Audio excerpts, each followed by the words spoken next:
Praise లాడండి.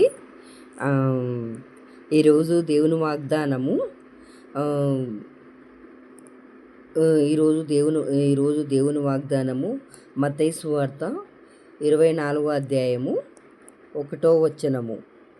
యేసు దేవాలయం నుండి బయలుదేరి వెళ్ళుచుండగా ఆయన శిష్యులు ఆ దేవాలయపు కట్టడములను ఆయనకు చూపించి వచ్చిరి.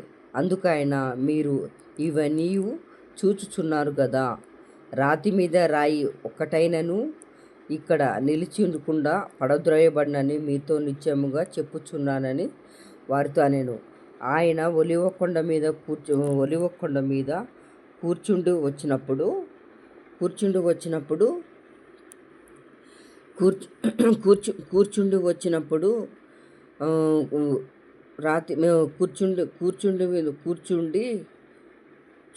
రాయి మీద ఒకటైన కూర్చుండి వచ్చినప్పుడు శిష్యులు ఆయన వద్దకు వచ్చి ఏకాంతంగా వచ్చి, ఇవి ఎప్పుడు ఎలాగూ జరుగు నిరాశముగా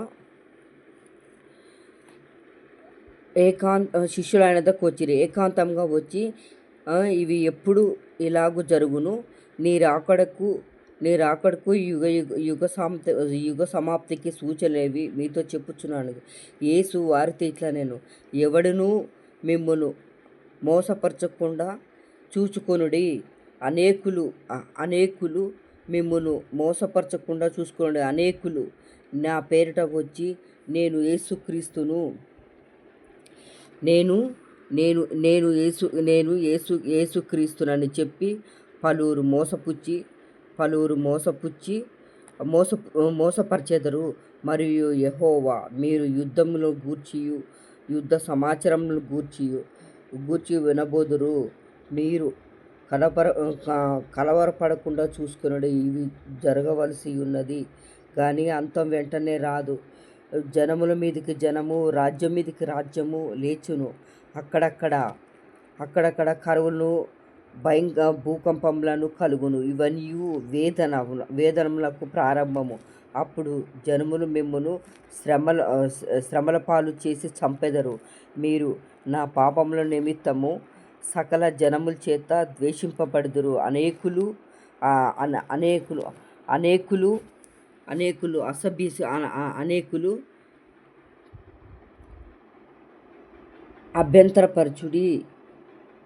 అభ్యంతరపరచుడి, ఒకరికొకరు అప్పగించి ఒకరికొకడు ద్వేషింతురు. అనేకులైన అబద్ధ ప్రవక్తలు వచ్చిరి. అబద్ధ ప్రవక్తలు వచ్చి పలువురు మోసపరిచెదరు.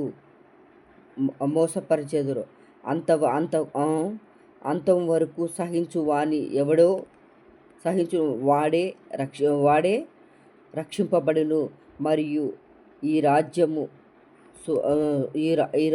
సువార్త సకల జనములకు సాక్షార్థమై లోకమందంతయు ప్రకటించబడును. అటు తరువాత అంతం వచ్చును. హల్లెలూయా.